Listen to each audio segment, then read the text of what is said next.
নমস্কার। মানভূম সংবাদ Facebook live যারা আছেন তাদেরকে স্বাগত, যারা পরে শুনবেন তাদের প্রতি কৃতজ্ঞতা। আশা করি সকলে ভালো আছেন, যদিও ভালো থাকাটা মিথ্যে কথা। আজকে আলোচনা করব, আলোচনা মানে কারো সমালোচনা ইত্যাদি নয়, আমরা নিজেদের সম্পর্কেই বলবো। কারণ আপনারা জানেন গত 26 ও 27 শনিবার ও রবিবার মানভূম সংবাদ একটি দুঃসাহসিক আয়োজন করেছিল, মানভূম সংবাদ বইমেলা 2025। কোনো একটি সংবাদপত্র, সেও জেলা শহর থেকে যেটা প্রকাশিত হয়, তারা একটা আস্ত বইমেলা করতে পারে, এটা অনেকের ধারণার মধ্যে নেই। এবং সেই বইমেলা এতটাই সফল হবে যেটাও কেউ ধারণা করতে পারেননি। সেটা আমরা করে দেখিয়েছি, হয়েছে। তারই কিছু প্রাপ্তি অপ্রাপ্তি নিয়ে আমি আলোচনা করব আজকে। যারা আমাদের সঙ্গে সঙ্গ দিয়েছেন, যারা এসেছিলেন, বিভিন্ন অনুষ্ঠানে যারা পারফর্ম করেছেন, যারা অনুষ্ঠানে সামিল হয়েছেন, সাহিত্য আলোচনায়, সাহিত্যের পৃষ্ঠপোষকতায়, ঝুমুর গানে, স্তোত্রপাঠে, উদ্বোধনে, শঙ্খধ্বনিতে, শ্রুতি নাটকে, কবিতা পাঠে, কবিতা পর্যালোচনায় এবং অন্যান্য সাংস্কৃতিক অনুষ্ঠানে যারা এসেছিলেন আমাদের ডাকে, তাদেরকে কাউকে আমি টাকা পয়সা দিয়ে ডাকিনি, টাকা পয়সা দেবো বলিনি, আর তারা টাকা পয়সা চায়ও নি। তাদেরকে আগেই বলে হয়েছিল, যদি মানভূম সংবাদকে ভালোবাসো তাইলেই তোমরা আসবে, আমাদের টাকা পয়সা দেওয়ার কোনো ক্ষমতা নেই। হ্যাঁ, তবে ওই চাটা খাওয়াতে পারি বড় জোর, এটা কিন্তু আগেই বলে দিলাম। কিন্তু তারা আমাদের ডাকে সাড়া দিয়েছিল, এসেছিল। অত্যন্ত মনোরম পরিবেশে, পিন ড্রপ সাইলেন্ট অবস্থায়, ভীষণ শৃঙ্খলাপরায়ণতার উপর তারা নিজেদের যে উপস্থাপনা তা করে রেখেছেন। এটা সবাইকে ভালো লেগেছে। যারা এসেছিলেন প্রথম দিন তো অসম্ভব ভিড় ছিল এবং অত্যন্ত ভালো অনুষ্ঠান হয়েছে। সবচেয়ে ভালো যেটা, মানুষ যারা বলছেন, যারা ফিরে গেলেন, তারা দূরে দূরে থেকে অনেকে এসেছিলেন। কেউ এসেছিলেন জামশেদপুর থেকে, কেউ থেকে কলকাতা থেকে, কেউ বাঁকুড়ার থেকে, কেউ এসেছিলেন আসানসোল থেকে, কেউ রাঁচির থেকে, কেউ বোকারোর থেকে, যারা এসেছিলেন এক দুজন উড়িষ্যা থেকে এসেছিলেন। তারা সকলেই এক বাক্যে বলেছেন যে এরকম আমরা কোথাও দেখিনি। প্রথমত কি দেখিনি না, অনুষ্ঠান যদি দুটোই শুরু হবার কথা, বইমেলার উদ্বোধন 2টো বাজতে 1 হয়নি, 2টোতেই হয়েছে। এটা প্রথম। এই শৃঙ্খলা অন্য কোথাও আমরা দেখিনি। এটা আমরা বলছি, বাধ্য হয়ে বলছি, যে বলতে বাধ্য হয়েছি, এটা অহংকারের কথা নয়, আমরা এটা মেনটেন করে থাকি। আমরা কোনো অনুষ্ঠান মানে যারা টাইমে এলো, যারা সময় অনুযায়ী এলো, তাদেরকে অপেক্ষা করাতে রাজি নই। বরং যারা এলো না, তারা এলো না, তাদের জন্য আমরা অপেক্ষা করি না কখনো। এবং এটা মানভূম সংবাদের ধারা। এই ধারা সেদিন থেকে মেনে আসছে, যেদিন থেকে এই পত্রিকা শুরু হয়েছে। এখন আসি, হঠাৎ অনেকে বলছেন যে আপনার বইমেলা করার মতো কি এমন হলো। শুনো, কি আমি কি করব বা মানভূম সংবাদ কি করবে না করবে কাউকে তো জিজ্ঞেস করে কোনো দিন করেনি। কাজে এখানে আমি কাউকে কৈফিয়ত কি জন্য দেবো? আমার ইচ্ছা হয়েছে, আমার শখ হয়েছে, আমার আহ্লাদ হয়েছে, আমি করেছি। তাতে যারা এসেছেন, যারা আসেননি, আমি কারো আবাহন করিনি, বিসর্জনও করিনি। এলে ভালো করেছেন, যদি না এসেছেন আমি কাউকে জিজ্ঞাসা করিনি কেন এলেন না, কারণ ওটা আমার কোনো কাজ নয়। আমি তো এমন বলতে পারি না যে আমার কাছে আসতেই হবে। আমরা বইমেলায় কাউকে আলাদা করে নিমন্ত্রণ করিনি যে আপনি আসুন, আপনার নাম, ওই নাম, এই নাম, এই আপনি না এলে আমার এই প্রোগ্রামটা হবে না, এরকম বলিনি। যারা আসবো বলেছেন তাদেরকে, তাদের মধ্যে যারা কোনো প্রোগ্রামে অংশ নেবার, তারা নিজেরা যখন বলেছেন যে আমি হতে চাই, আমি বলতে চাই, আমি করতে চাই, তখন তাদেরকে দেওয়া হয়েছে দায়িত্ব যে আপনি এটা নিয়ে আলোচনা করবেন, আপনি এই শ্রুতি নাটকটি করবেন, আপনার এই গান করবার আছে, আপনার এই আবৃত্তি করবার আছে, এটা বলা হয়েছে। এখন ঘটনা হলো আমরা এটা করে পেলাম কি? আমরা যা পেলাম সাহিত্য জগতে, মানে সংবাদপত্র সাহিত্য জগতে যারা সংবাদপত্রের সঙ্গে সাহিত্যকে নিয়ে চর্চা করে, আর কেউ পায়নি, আর কেউ পায়নি। তার কারণ এরকম একটা বইমেলা হতে পারে, এটাই একটা অনেকের অনুমানের বাইরে। কিন্তু সেই বইমেলা করে আমরা দেখালাম, এবং শুধু দেখালাম বললে ভুল হবে। আমাদের যে কটা স্টল ছিল তারা লক্ষ লক্ষ কোটি টাকা খরচ করে জেলা বইমেলা যেটা হয়, সরকারি বইমেলা, তাতে যা না বই বিক্রি হয়েছে তার থেকে এখানে বেশি বই বিক্রি হয়েছে। আর কি চান আপনারা? এসে বই নাড়াচাড়া করেছে, বই দেখেছেন, বই কিনেছেন, বাড়ি গেছেন, প্রত্যেকের হাতে একটা করে বই, একটা দুটো তিনটে চারটা পাঁচটা, দু চারটা লাইব্রেরিও চলে এসছে, তারাও বই কিনেছে। আর কি চাই? একটা স্টলে তো কোনো বই থাকলেই না, একটা বইও নাই। নিয়ে যাওয়ার সময় 6টা না 8টা বই ছিল, সেগুলা তিনি অন্য লোককে দিয়ে দিলেন, বললে আর এই 3টা 4 এই 6টা 8টা বই নিয়ে যাবো কি জন্যে, দিয়ে দিই। এরকম ঘটনা হয়েছে। এখন অনেকে ভেবেছিলেন অমুক আসবে তমুক আসবে, তারা আসেননি। আমি একবারও ভাবিনি কে আসবে না আসবে, কারণ আমি কোনো ভেবে কখনো কোনো প্রোগ্রাম, কোনো দিন কর্মসূচি আমি নিই না। আমি নিজের সুপ্রিম কোর্ট আমি নিজেই, আমি কারোর সঙ্গে সলা পরামর্শ করে এসব করি না। আমার মনে এসেছে এটা করব, ঘোষণা করে দিয়েছি। মানুষকে ওপেনলি আমি ডেকেছি, আহ্বান করেছি। আলাদা করে কাউকে আমি বলিনি, এর আগেও বললাম, এখনও বলছি, আলাদা করে কাউকে আমি বলিনি যে আপনারা আসুন, আপনারা আমাকে কৃতার্থ করুন, এটা আমি বলিনি। তবে যারা এসেছে তারা আমাকে কৃতার্থ করেছে, এ কথা আমি অকপটে করজোড়ে স্বীকার করছি। তাদের ধৈর্যকে স্বীকার করছি। 6 ঘন্টা ধরে তারা বসেছিলেন, তাদের ধৈর্যকে স্বীকার করছি। আর তাদের ধৈর্যকে আমাকে ধন্যবাদ জানাতেই হবে। আমার এটা কর্তব্য বলেই আজকের এই লাইভ। এরপর আসুন যে বইমেলাটা করে, একটা হলো বই বিক্রি, বই প্রদর্শন, বই দেখানো, বই সম্পর্কে আলোচনা, এটা একটা দিক। ওটাতে আমরা 100-র মধ্যে 99 পেয়েছি। 1% যেটা না পেয়েছি সেটা হচ্ছে 2টি স্টলে একজন আর দ্বিতীয় দিন আসেননি, তার জন্য ওর কিছু কমে গেল। আর একটি স্টলে এসেও কিছুক্ষণ পরে চলে গেল, তার জন্য তার বই বিক্রি কম হয়েছে। কিন্তু বাকি স্টলগুলোতে অ্যাবনর্মাল বিক্রি হয়েছে। একটা প্রাইভেট বইমেলাতে কেউ 51-5200 টাকা বই বিক্রি করতে পারে, ছোটো ছোটো বই, ছোটো ছোটো বই, 30 টাকা 35 টাকা 50 টাকা দামে। চিন্তা করতে পারেন তাহলে কত সংখ্যা বইগুলোর। আর আমার লেখা বই 8,000 টাকার বিক্রি হয়েছে। আপনি ধারণা করতে পারেন 8,000 টাকার বই বিক্রি এইটুকু একটা মেলাতে? আর কি চাই? এরপর আসি মেলার। আপনারা জানেন যে আমি আগেই বলেছিলাম যে আমাদের বইমেলা হবে অনন্য, যা আগে দেখা যায়নি, অভিনব। সেই অভিনবটা 2-4টা কথা আমাকে বলতে হয়। প্রথমে হলো উদ্বোধন। 2টা বেজে উদ্বোধন হবার কথা, 2টাতে উদ্বোধন। যারা উদ্বোধনে থাকবে তাদের উপস্থিতি 1-1.5 ঘন্টা আগেই, তাদের জন্য আমাদেরকে বসতে হয়নি। কোনো রাজনৈতিক নেতাকে তো আমি কোনোদিন ডাকিনি, তাই রাজনৈতিক নেতা হলেই 2টায় যদি প্রোগ্রাম থেকে 4:30টার সময় হেলতে দুলতে চামচা বেলচা নিয়ে আসবে, কাজে কোনো রাজনৈতিক এলাও আমার কাছে প্রবেশাধিকার নেই। এখন 2টোর সময় উদ্বোধন কি হবে না, শঙ্খধ্বনি, সংস্কৃত স্তোত্রপাঠ, আর তার সঙ্গে ঝুমুর। সেই ঝুমুর কি ঝুমুর? ইনস্ট্যান্ট ঝুমুর, তখনই লেখা তখনই পাঠ।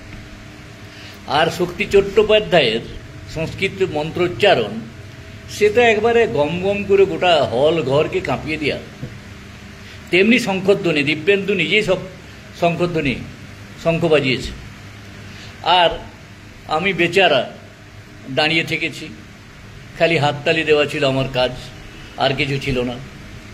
আর কিশোর গুপ্ত ঝুমুরিয়া, যাকে নিয়ে আমাদের গর্বের শেষ নেই, কিশোর গুপ্ত এমন ঝুমুর গেয়ে দিলেন যে সবাইকে তাক লাগিয়ে দিলেন, খালি গলায়, কোনো বাজনা ফাজনা কিচ্ছু নেই, কোনো বাঁশি নেই, বাজনা নেই, কিচ্ছু নেই, উদাত্ত কণ্ঠে তিনি গেয়ে দিলেন। আর কি চাই, যা করেছেন যথেষ্ট করেন। এরপর কি হলো, এরপর পরপর বিভিন্ন প্রোগ্রাম, একবারে প্রোগ্রাম গাঁথা ছিল ঠিক টাইম ধরে ধরে। কী হলো, বইয়ের আত্মপ্রকাশ হলো, মানভূমের খরচা। মানভূমের খরচা আমরা বেশ কিছুদিন আগে ঘোষণা করেছিলাম, সেই বইটিও বেরোলো, যারা ওখানে উপস্থিত ছিলেন তাদেরকে দিয়ে দেওয়া হলো। এরপর শুরু হলো আমাকে কিছু বলতে হয়, কাজে আমি বললাম। স্বাগত ভাষণ দিলেন আমাদের বর্ষিয়ান কবি নেপাল চৌধুরী। তারপরে শুরু হলো কি না, শ্রুতি নাটক। শ্রুতি নাটক, রিঙ্কু চট্টোপাধ্যায়ের শ্রুতি নাটক, একেবারে মানভূম পুরুলিয়ার গল্প, বেটা বিটি একই, একেবারে মানভূয়া ভাষায় এবং লোককে আকৃষ্ট করার মতো। একটি কথা যতক্ষণ চলল, একটি কথাবার্তা, ফিস ফাস, মোবাইল দেখা দেখি, সমস্ত কিছু ছিল বন্ধ।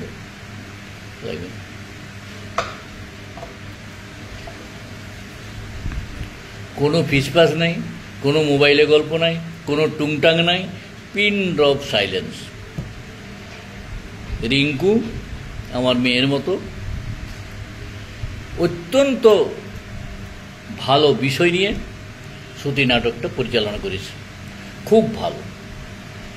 এরপর একজন হাজির হয়েছিলেন, তিনি হলেন অরিজিনালি আমাদের পুরুলিয়া জেলারই লোক, কিন্তু পুরুলিয়ার বাঁকুড়ার একবারে বর্ডার এলাকায়, এবং তিনি হলেন আমাদের প্রখ্যাত কবি মোহিনীমোহন গঙ্গোপাধ্যায়ের ভাইপো হিরণময় গঙ্গোপাধ্যায়। তিনি আগে নজরুল বিশ্ববিদ্যালয়ে পড়াতেন, বহু গ্রন্থের তিনি লেখক, বহু গ্রন্থের সঙ্গে এবং পত্রিকার সঙ্গে তিনি যুক্ত, সাহিত্য পত্রিকার সম্পাদনা করেছেন। এরকম একজন হিরণময় গঙ্গোপাধ্যায় হাজির ছিলেন, তার দায়িত্ব ছিল একটা আলোচনা। আলোচনার বিষয়টি ছিল অভূতপূর্ব। কি বিষয় না, মানভূম পুরুলিয়ার সাহিত্য আলোচনায় মৌলিকতা আছে কি না, মৌলিকতার কথা। সেই মৌলিকতার আলোচনা করতে গিয়ে তিনি মাঝে মাঝে কিন্তু ডাইভার্ট হয়েছেন, তবে তিনি স্বীকার করেছেন, অকপটে স্বীকার করেছেন যে আমি দীর্ঘদিন পুরুলিয়ার বাইরে, পুরুলিয়া জেলার বাইরে, যদিও আমি পুরুলিয়ার লোক, কাজে আমি খুব একটা বেশি লোককে এখানকার লেখাপড়া লেখালেখি সম্পর্কে পরিচিত নই।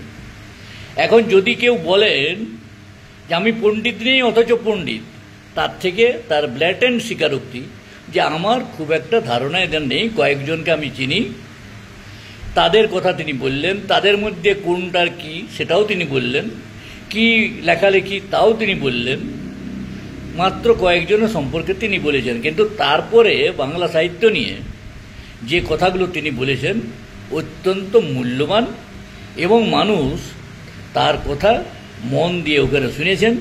কোনো আওয়াজ নেই, এত বড় হল ঘরে কোনো আওয়াজ শোনা যায়নি। তার আলোচনা অত্যন্ত সার্থক হয়েছে। তারপরে বিভিন্ন আবার নানা রকম সাংস্কৃতিক কর্মসূচির পরে বলার দায়িত্ব ছিল সংবাদপত্র দুর্বৃত্তায়ন নিয়ে। সেখানে কারা বললেন, বলতে হলে আমাকে, আর বললেন কে, এক সময় মানভূম সংবাদের রিপোর্ট পাঠানোর কাজ করতো, সাংবাদিকতা করতো, একসময় একটা পত্রিকা সম্পাদনা করেছে সেই তপন পাত্র। তার দুটো ডয়ে পুটকি আছে, কিন্তু কোথাও নিজেকে ডয়ে পুটকি বলে পরিচয় দেন না, কখনো দেন না, এবং তিনি ডিলিট করছেন, তাও কিন্তু কোনো জায়গায় বলেননি যে আমার আগে নামের আগে ড আছে, বলেননি। আমার তো খুবই স্নেহের পাত্র, সেই মানভূম সংবাদের প্রথম থেকে আমার সঙ্গে আছে, লেখালেখির মধ্যে আছে। কাজেই তপন যে আলোচনা করেছে সেটা যেমন, আর আমার কথা আমি আর কি করে বলি, তবে যারা ওখানে ছিলেন, বাইরের থেকে যারা ছিলেন, তারা বলল জীবনে প্রথম এরকম কাঠখোট্টা, এইরকম একবারে ডাইরেক্টিভ, সিলেক্টিভ এবং নিশানা করে, নাম করে বক্তব্য রাখার এই সাহস এই প্রথম দেখলাম। তারপর তো আপনার গান বাজনা, নানা রকমের অনুষ্ঠান ছিল, কবিতা পাঠ ছিল, কবিতার পর্যালোচনা ছিল, সবাই নিজ নিজ দায়িত্ব পালন করেছে। অনেক কবি ছিল, তারা কবিতা পাঠ করেছে এবং তাদের কবিতা নিয়ে আলোচনা করেছে এবং এটা চলেছে।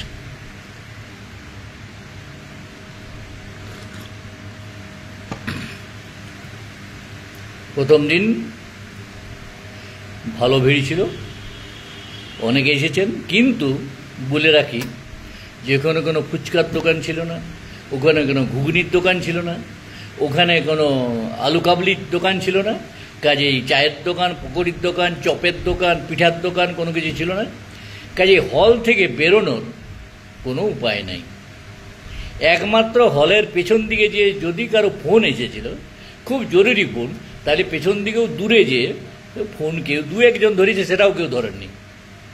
আমি বলবো যে আমার যে ঘোষণা, আমি যেটা চেয়েছিলাম, সবাই সেটা মেনেছে এবং আমি এটা চিরকালই দেখে আসছি যে আমি যেটা চাই, যারা ওখানে হাজির হয় তারা জেনে বুঝে আসেন যে এখানে থাকতে হলে, এখানে অনুষ্ঠানে দেখতে হলে শৃঙ্খলা মেনে চলতে হবে। শৃঙ্খলা না মানলে এখানে কোনো স্থান হবে না। এটা প্রথম দিনের প্রাপ্তি আমার। অপ্রাপ্তি প্রথম দিনে কিছু নেই, অপ্রাপ্তির ঘর আমার শূন্য। আসুন দ্বিতীয় দিন, রবিবার দিন ছিল। দ্বিতীয় দিন ওয়েদার খুব ভালো হয়ে গেছিল। প্রথম দিন কাঠফাটা রোদ, কিন্তু সেই রোদের মধ্যেও এত উপস্থিতি ধারণার বাইরে। কোনো জায়গা ছিল না, সমস্ত আসন ভর্তি ছিল। দ্বিতীয় দিনের কথা বলি, সেই সেম 2টার সময়, ওই 2টার সময়ই যে প্রোগ্রাম আমাদের যেমন ছিল, যেমন 3 জনকে আমরা সম্মাননা জানালাম, গামছা পরাইনি, সম্মাননা জানালাম। সেই সম্মাননা কাকে বলে তারা দেখেছে যে এইটাকে বলে সম্মাননা। আর গলায় একটা করে গামছা ঝুলিয়ে গামছা গলা দড়ি নিয়ে মরো, এরকম সম্মাননা আমরা দিইনি।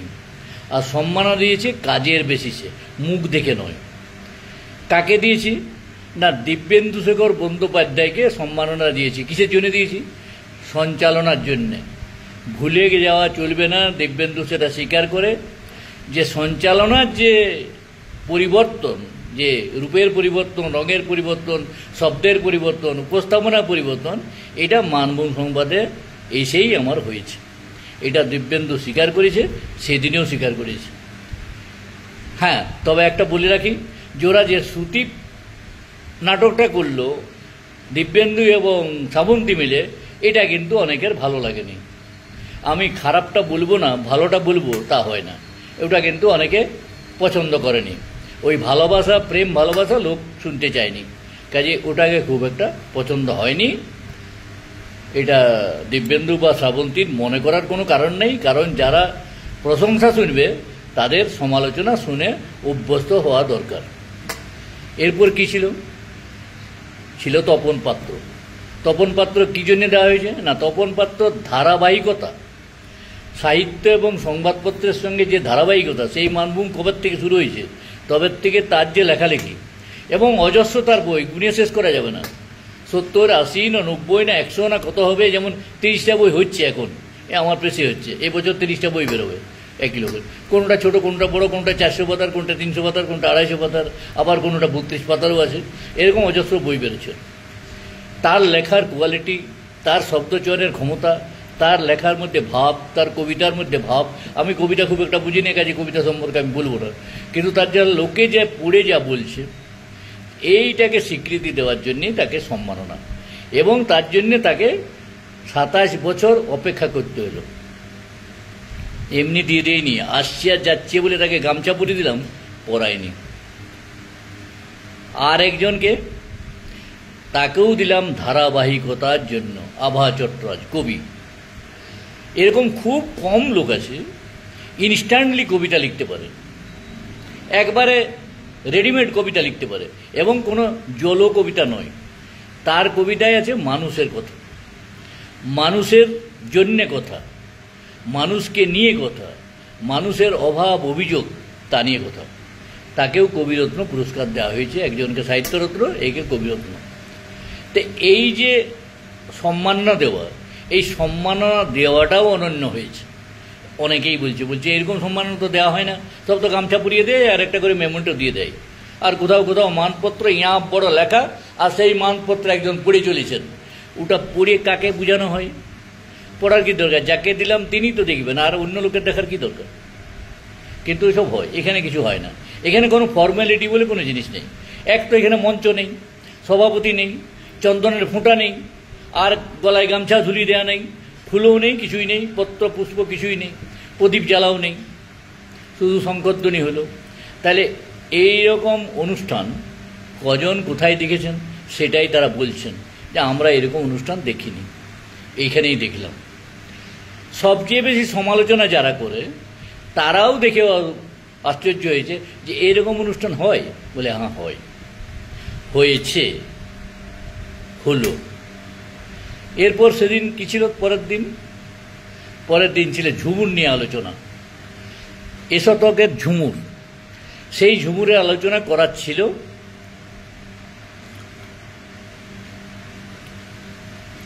ঝুমুর নিয়ে যার বেশি নাম আছে বলে অনেকে বলেন কিরিটি মাহাতো। কিরিটি মাহাতো সেদিন সকালবেলায় ফোন করে বলছে, দাদা আমাকে শ্বশুরঘর থেকে না কি একটা নাম বললো, গাড়ি পাঠিয়ে দিয়েছে, আমাকে সেখানে যেতে হবে, আমি যেতে পারছি না, কথার খেলাপ হয়ে গেল।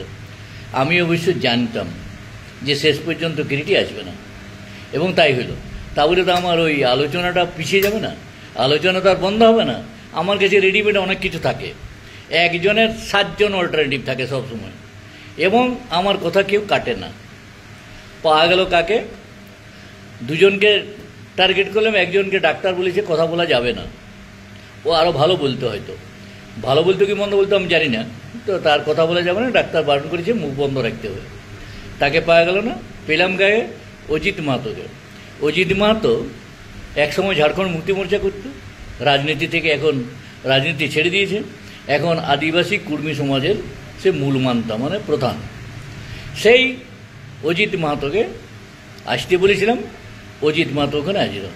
অজিত মাহাতো একদম সাবজেক্টিভ যেটা বলতে চেয়েছি আমি সেটাই বলল। সে একই কথা বলল যে আগের শতকে যে নিয়ে ঝুমুর হচ্ছে সেই ঝুমুরটাই এখনও হচ্ছে। তাইলে আমরা নতুনত্ব কী পেলাম? সাহিত্যে কই ঝুমুরটা আলোচনা হচ্ছে, সাহিত্যে যাচ্ছে না কেন? এই যে এই কমিটাকে পূরণ করবে দায়িত্ব কার? পূরণ করার দায়িত্ব কবি সাহিত্যিকদের। তারা সেটা করছে না। তারা সেই গতানুগতিক ওই ভবপিতানন্দ কী বলে গেছেন, অশ্রু কর্মকার কী বলে গেছেন, গদাই চৌধুরী কী বলে গেছেন, আর রামকৃষ্ণ গাঙ্গুলি কী বলেছেন, ওইটাকেই ভেঙে খাচ্ছেন। কেউ কোনো নতুনত্বর মধ্যে যাচ্ছেন না। কারণটা কি? আলোচনা কম হচ্ছে। একমাত্র নতুন করে যে কথা বলছেন সেটি হচ্ছে আমাদের কিশোর গুপ্তর কবিতা বই হচ্ছে আমার কাছে, মানে ঝুমুর। এই ঝুমুরে আছে নতুনত্ব, এখনকার কথা, মানুষের কথা, এই শতকের কথা, এই হালের কথা, আজকের কথা, এখনকার কথা, এই সময়ের কথা। কিশোর গুপ্তর কবিতাতে এটা আছে, এবং কবিতার বইটা যখন বেরোবে ঝুমুরাঞ্জলি তখন আপনারা সকলে তা দেখতে পাবেন। অজিত এতটা ভালো বলবে আমি নিজেও বিশ্বাস করে নিই। অজিত কিন্তু একবারে যারা দর্শক ছিলেন তাদের মন ভরিয়ে দিয়েছে যে হ্যাঁ মানুষ এটাই চাইছেন। তার সঙ্গে একটা দাবি করেছ, যে দাবিটা হইল যে এই জেলা মানভূম থেকে এলো, পুরুলিয়া কেন নাম, মানভূমি নাম কেন থাকবে না? আমাদের নিজের ঐতিহ্য নামটার সঙ্গে আমাদের কত একটা জড়িয়ে আছে, আবেগ জড়িয়ে আছে, তাহলে এটার নাম মানভূম করতে হবে, এই দাবিটা উনি রেখেছে। সেই সঙ্গে আরও কী হলো না, তিনি সাজেশন দিলেন, অজিত সাজেশন দিল। অজিতকে আমার ছোটো ভাইয়ের মতো, আমাকে ভীষণ শ্রদ্ধা করে। তার একটা দাবি হলো যে এখানকার কবি সাহিত্যিকরা যারা লেখালেখি করছেন তারা এই ঝুমুরকে কীভাবে বাংলা সাহিত্যে নিয়ে আসবে তা নিয়ে একটা আলোচনা করুন, একটা প্ল্যানিং করুন। আমরা সেখানে সাহায্য করব, আমরা সেখানে হাজির হব, আমরা আলোচনায় অংশ নেব, আমরা যা করতে বলবেন যা করবো, আন্দোলন করতে বলে আন্দোলন করব। এই প্রপোজালটা কিন্তু অজিত দিয়ে গেছে।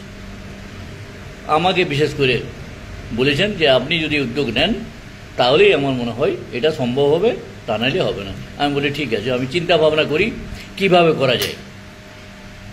এটা হলো। এরপর যা যা ছিল তার মধ্যে ওই কবিতা পাঠ, আবার পর্যালোচনা। কবিতা পাঠ করলাম, কেউ শুনল না, চলে হরং মরং মরং হরং মরং মরং বরং মরং বরং চরং, জল পড়ে পাতানো রে পাতানো নিল পাতানো নিল, পড়িলাম আর ব্যাগে ঢুকালাম আর চলে গেলাম। এখানে সেটি হবে নাই, কাগজে লিখে আনতে হবে, কাগজটি জমা দিতে হবে, জমা দিলে পর আমাদের কেউ পর্যালোচনা করবে এই ধরনের কবিতায় তুমি ভুল হয়েছে কিনা, কোনো ত্রুটি আছে কিনা, শব্দচয়নে ভুল হয়েছে কিনা, এই সমস্ত কিছু পর্যালোচনা। ছেলে খেলার মতো পর্যালোচনা হয়নি, পর্যালোচনার মতোই পরিচালনা। তবে তাৎক্ষণিক তো, তাৎক্ষণিকে সব কিছু পর্যালোচনা করা যায় না, কিন্তু তবু যতটা হয়েছে অনেক ভালো হয়েছে। কবিদের কবিতা পাঠ হলো।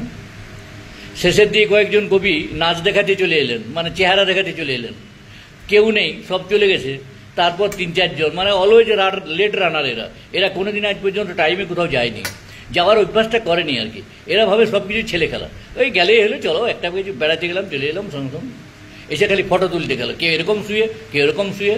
এগুলো হচ্ছে আমাদের কবি। কোনো কিছুতে তাদের নিয়ম শৃঙ্খলার ধার ধারে, শৃঙ্খলা, নিয়মানুবর্তিতা, সময়ানুবর্তার কোনো জ্ঞানগম্য নেই। কথাগুলো আমি খারাপ বলছি, যদি গায়ে লাগে লাগুক, আমার কিছু আসে না, পরে যদি না আসে না আসুক, আমার কোনো দরকার নেই, কিন্তু যেটা বাস্তব সেটা আমাকে বলতে হবে। অন্যকে দেখানো যাবে না এটা। যারা সময় মেনে আসছে, নিয়ম মেনে চলছে এবং তারা সত্যিকারের সাহিত্য চর্চায় অংশ নিচ্ছে, তাদেরকে এটা অপমান করা হয়। সবাই চলে গেল, তারপর আমি কবিতা পাঠ করব। আমি অবশ্য বারণ করবো ভেবেছিলাম, কিন্তু বারণ করলাম না, যে এগুলো আর এখন কবিতা পাঠ, কে তোমাদের কবিতা পাঠ, নিজেরাই পড়লো, নিজেরাই গেল, কোনো পর্যালোচনা হইল না, কিছুই হলো না, চলে গেল, আপনার হয়ে গেল ওদের ফটো তোলা, বাস চলে এলো ছুটে আরেক জায়গায় ওইরকম কবিতা পাঠ করতে। এইগুলার থেকে যত দূরে থাকা যায় তত ভালো। তারপরেও আরেকটি আলোচনা ছিল, সেই আলোচনা যে এতটা ভালো আলোচনা হবে আমি নিজেই চিন্তা করিনি। সেই আলোচনার কে করলো আর কি সাবজেক্টটা ছিল যে বর্তমান সাহিত্য, মানে মানভূমের সাহিত্য চর্বিত চর্বণ নাকি নতুন সৃষ্টি। তার বক্তাকে ওই জেকে কলেজে পড়াই অজয় গাঙ্গুলি, অনেকে আবার তাকে এখানে এই মঞ্চে তুলে দেওয়ার জন্য অনেকে উষ্মা প্রকাশ করছে যে হঠাৎ করে ও আবার কবেকার লেকচার হতে আরও লোক হইল, কবেকার বুলবার লোক হইল, এসব 2-1 জন বলেছে।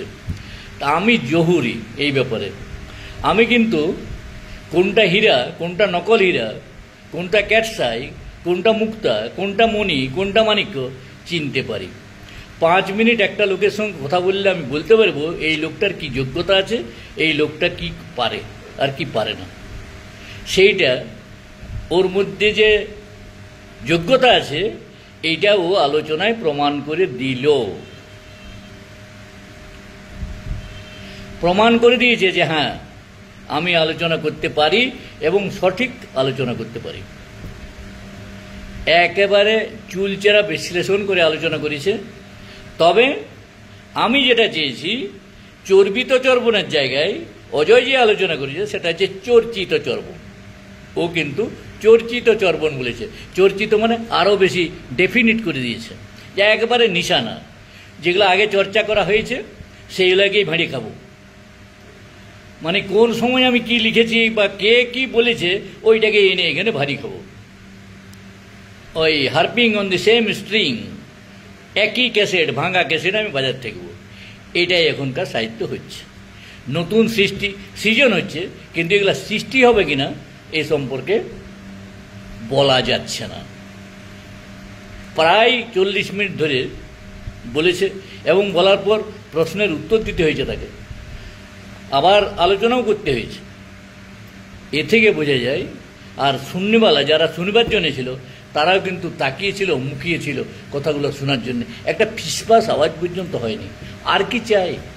সাহিত্য আলোচনায় যদি মনোনিবেশ না থাকে যারা উপস্থিত, তাহলে আর সাহিত্য আলোচনা করেই কি হবে? এইটা অন্তত মানব সংবাদের এই বইমেলাই হোক অথবা সাহিত্য চর্চাই হোক অথবা এমনি কোনো অনুষ্ঠান হোক, সর্বত্র বিদ্যমান এবং অল এলং হয়ে আসছে। এটা আরও প্রমাণ করে দিল এই বইমেলাতে যে বইমেলায় আমাদের অপ্রাপ্তি কিছু নেই, শুধুই প্রাপ্তি, প্রাপ্তির ঘর একবারে পরিপূর্ণ। আর যারা ছিলেন তারা কি বললেন না, যারা এলো না, যারা থাকলো না, যারা হাজির হলো না, তারা মায়ের ভোগে গেল, তারা তাদের ফাঁকি হলো, তারা লুজার হলো, তাদের সাহিত্য চর্চায় ক্ষতি হইল। আর যারা এলেও তারা সমৃদ্ধ হইল। সেই দিনেও স্বপ্না পাল আমার এখানে চ্যানেল যখন ছিল সে খবর পড়তো। স্বপ্না পালকে আমার কয়েক বছর আগে, মানে 15-16 বছর আগে, আমি সাহস করে বলেছিলাম একদিন যে এইটার প্রোগ্রামটা তুমি করো, একটি শিক্ষক দিবস। তো শিক্ষক দিবসে যেদিন সে প্রোগ্রামটা করলো, এরকম শ্রুতি লেখন, শ্রুতি নাটক বা শ্রুতি নাটক নয়, আলেখ্য, সেদিনই আমার নজর কেড়েছিল যে না, এই মেয়েটা পারবে, স্কুলের শিক্ষয়িত্রী, এ তো পারবে। এখন গতকাল এই পরের দিন মানে রবিবার সে যে শ্রুতি নাটকটি করলো, মানে তার যে আলেখ্য করলো, সেই আলেখ্যের সাবজেক্ট একেবারে মানভূমের, সেই ভাদু, সেই টুসু, সেগুলি তার আলেখ্যের মধ্যে থাকলো এবং অত্যন্ত ভালো উপস্থাপন। স্বপ্না শ্রুতিনন্দন যে এতটা এগিয়েছে আমি এর আগে জানতাম না।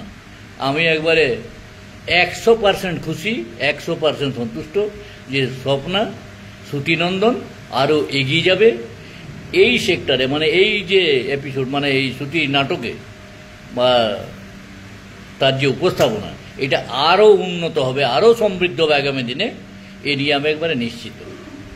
স্বপ্নার প্রতি আমার শুভেচ্ছা থাকলো, আমার মেয়ের মতো সে আরও উন্নতি করুক, এটা আমি চাই।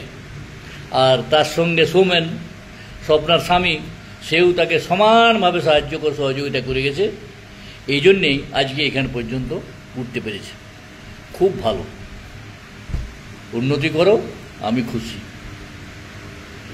এরপর বাকি যারা, ওই সেদিনও কবিতা পাঠ, পর্যালোচনা সবই ছিল, গান ছিল, বাজনা ছিল, আবৃত্তি ছিল, সব রকম ছিল। প্রত্যেকে খুব সুন্দর করে প্রোগ্রাম করেছে। আর যারা বাইরে থেকে এসেছিলেন তারা প্রত্যেকে হাত জোড় করে সবাইকে, যারা অনুষ্ঠান করলো সবাইকে বলেছেন যে এইরকম বাবা চালিয়ে যাও। এরকম অনুষ্ঠান আমরা কোথাও দেখিনি। এটা আমাদের চরম প্রাপ্তি। মানভূম সংবাদ এই অনুষ্ঠানে বইমেলা করে শিখল নতুন করে যে মানুষকে শৃঙ্খলাপরায়ণ করা যায়, মানুষ নিয়ম মেনে চলতে পারে, মানুষ সময় বুঝে চলতে পারে, কিছু মানুষ বাদ দিয়ে। তো তাদেরকে সাহিত্য চর্চার লোক বলবো কিনা আমি জানি না, কেউ বলতে পারেন। তো আমি ঠিক সাহিত্য চর্চার লোক বলে বলতে পারি না, কারণ তাদের সাহিত্যর প্রতি যদি আগ্রহ থাকতো তাহলে তাদের মধ্যে এই শৃঙ্খলাটা থাকা দরকার ছিল। তো শৃঙ্খলার অভাব, আসলে তো এটা কোনো কারণ নয় যে অন্য সব জায়গায় যেসব প্রোগ্রামগুলো হয়, কোথাও 4টায় প্রোগ্রাম আছে তো 4:45টায় শুরু হবে, কোথাও 5টায় আছে তো 6টার পর শুরু হবে। এই যে কালচার, আর যিনি ডাকছেন তিনি সবচেয়ে 1/2 ঘন্টা 45 মিনিট পরে আসবেন, যিনি এটা আহ্বান করছেন, এইসব যে জিনিসটা চলে আসছে, এই চলতে দেওয়ার জন্যে এই অবস্থা হয়েছে। তাদের এই বোধটা নাই যে লোকগুলি সময় এলেন তারা তো কোনো অপরাধ করেননি, তাহলে যারা দেরিতে হলেন তাদের জন্য আপনি বুঝবেন কেন, তাদের জন্য অপেক্ষা করবেন কেন? এই বোধটা যদি থাকতো তাহলে তারা সময়ে সব কিছু আরম্ভ করতো। আর সময়ে আরম্ভ করা একবার যদি অভ্যাস হয়ে যায় তাহলে তারা কখনোই আর সময়ের পরে কাজ করতে পারবে না। এটা আমার এই উপলব্ধি। এই দুদিন বইমেলা করে যা হয়েছে, আমার বন্ধুদের কাছে, যারা এখানে শ্রোতা, যারা এখানে দর্শক, তাদের কাছে আমি অকপটে স্বীকার করলাম, প্রকাশ করলাম। আমি এখন মনে করি যে এই ধরনের বইমেলা করে আমি চরম সমৃদ্ধ হয়েছি, চরম প্রাপ্তি হয়েছে। আমার মধ্যে এক কপটটুকু অপ্রাপ্তি নেই। এবং এটা যদি আমরা চালিয়ে যেতে পারি, শরীর কেমন চলবে আমি জানি না, যথেষ্ট বয়স হয়েছে, শরীর যদি আমার চলে তাহলে এইরকম ঘটনা। তবে আমার মনে আছে যে গরমে আমার ওখানে যদিও গরমটা ভিতরে ঢুকে গেলে গরমে কষ্ট হয়নি, কারণ এসি ছিল, ঠান্ডা হাওয়াতেই বসেছিলেন সবার, কারো কোনো কষ্ট হয়নি। আর দ্বিতীয় দিনে তো আবহাওয়া খুব ভালো ছিল। ওটা মনে হয় আমাদের জন্য ঈশ্বর করে দিয়েছেন যে বইমেলা করছে, এরা আর কষ্ট ভোগ করে গেলে বাইরে আসতে যাতে অসুবিধা না হয়, তাহলে ঠান্ডা করে দাও। এটাও হয়েছে। আর দ্বিতীয়ত চেষ্টা করবে এবারে ঠান্ডা থাকতে থাকতে এইরকম বইমেলা করা যায় কি না, চেষ্টা করব। কথা দিতে পারছি না, কারণ শরীর স্বাস্থ্যের ব্যাপার।